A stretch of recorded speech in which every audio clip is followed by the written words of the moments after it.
Hello and welcome back to Dawn Chorus Writes. I'm Dawn, hi.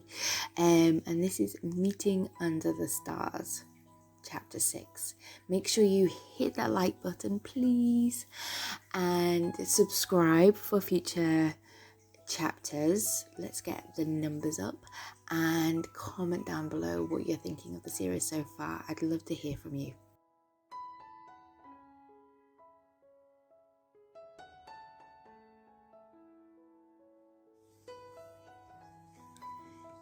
Meeting Under the Stars, Chapter 6, Marinette's POV.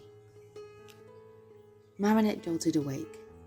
An echo of the dream replayed the last segment before fading away, a blend of the Akuma battle she remembered and what Chat had told her on the rooftop. She had never seen him like that before, and it had scared her. Not just the consequences of the battle, but now how Chat reacted to it. Did it mean he still loved Ladybug? But there was another question which she was scared to ask herself. Would his feelings for Ladybug impede their fighting? No, of course not. No. That was a foolish question to ask, right? She glanced down at her bed, hoping she would still find Chat lying in the bed next to her. That he could pull her into his embrace and tell her that everything would be okay. That her dream was just that, just a dream. She wanted him to tell her as Marinette that it was them against the world. But he had gone like always. Her snooze alarm went off for a second time and groaned at the idea of getting out of a cozy bed and heading out into the cold. She glanced upwards. The rain had passed, but dawn was barely visible yet. Memories of last night replayed in her mind, falling asleep in his arms, barely remembering what the film was about, apart from the usual man declaring his love for his lady after they kissed. She had strangely heard that line clearly, the film wanting to make it a bigger impact. Her fingers touched her lips, the same ones that had kissed Chat. Oh, I kissed Chat last night. Or he kissed me? She sat up in bed, an alarm to her voice. Tiki! Tiki sleepily floated down in front of her. Yes, Marinette, I know. But what does that mean? Can I really be in a relationship with Chat as Marinette? Or does that mean I need to tell him I'm Ladybug? Marinette wanted Tiki to come up with all the answers. Marinette, you know you can't. Not when Hawkmoth and his new partner are out there. It's still too dangerous. And there it was. The reality of the situation. She had seen the consequences firsthand when she had to battle Sharp Blanc. What would happen if he knew Ladybug was Marinette? For all the love in the world, she didn't want to see that happen. Not now. For now, she would need to trust her gut and not her heart. She shook her head, trying to rid her mind of his lips against hers, and as they clung to one another in the rain like a scene from a chick flick. Oh, what have I done? The line she had feared of crossing for months was now a faded mark left behind amongst this emotional chaos. Her fail-safe alarm went off just in case she fell back to sleep. She needed to meet Adrien. Adrien? Oh no. Adrien. She knew if she chose Chat, that could end her relationship with Adrien. And even though she kept saying they were only friends, part of herself couldn't believe it. A pang of guilt gnawed at her insides. Chat hadn't tried to kiss her again the rest of the night. Maybe it had been a brief lack of judgment. Perhaps it was because of the Akuma fight and needed to feel connected, that it hadn't been her he wanted. But then she kissed him back. What excuse could she give? And yet, if she was honest with herself, he might not have tried to kiss her again, but she knew he'd meant it. The look of happiness and peace she hadn't seen on his face for a while. Oh no, what was she meant to do? It hadn't helped the fact that the kiss had been amazing, and she wanted to repeat the action with every atom of her being. Was she really in love with Chat? Marinette, you'll be late for Adrien, said Tiki, munching on a piece of leftover pastry. Oh, crap. Marinette had made it, only being a few minutes late and heavily out of breath. She glanced around the park, the autumn sun rising behind the elegant buildings. But Adrien was nowhere to be seen. That wasn't like him. Normally he would be the first one here, being the closest. She pulled up her sleeve and stared at her watch. 6:10 a.m. He was 15 minutes late. Refusing to acknowledge the sense of worry that was forming inside of her stomach, Marinette rang his number. Nothing. She tried it again, and this time it got his voicemail. This is Adrien's number. Please leave a message after the beep. Beep. Hey, it's Marinette. Standing in the park? Alone? Hope everything's alright. Call me when you get this. Bye. Her voice trailed off, unsure of what else to say. She breathed into her hands, rubbing them together.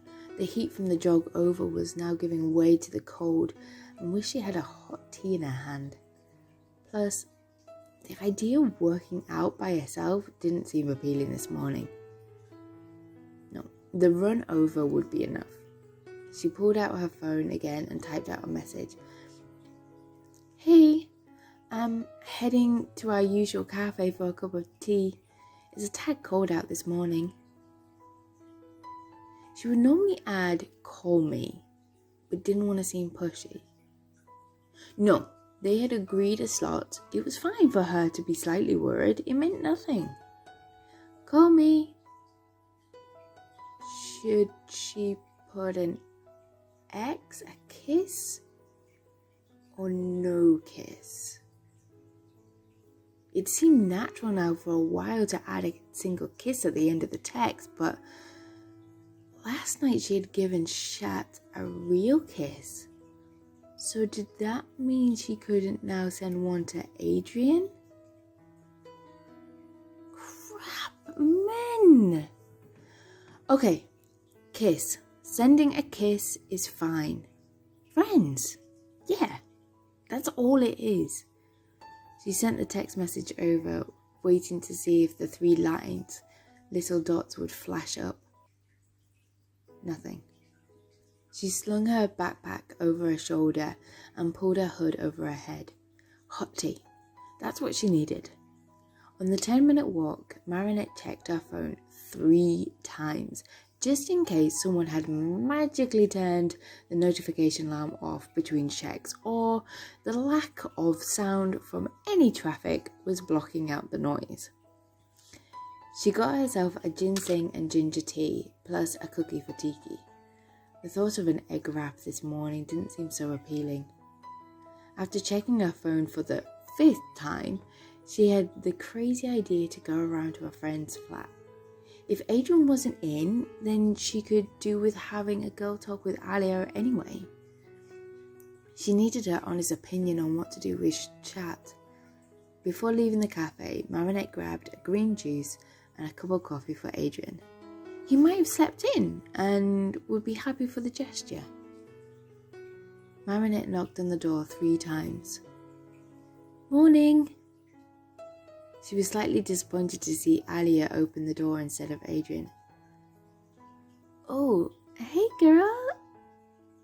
What time is it? Alia looked half asleep and confused. Marinette pulled her phone out of her pocket.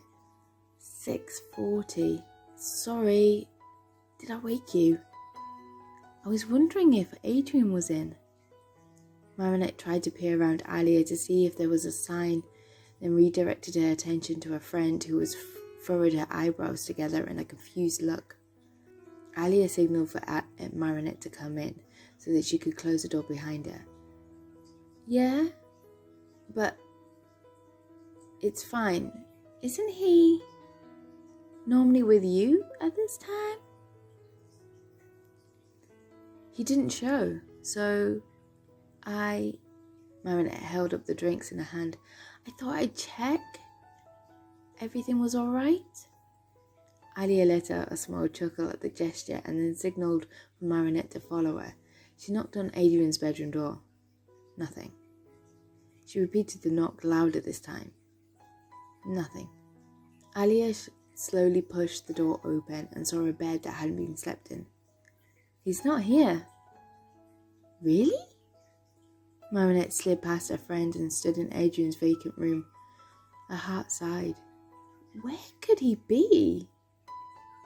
She handed Alia the cup of coffee, who happily drank it, and pulled out her phone. No calls.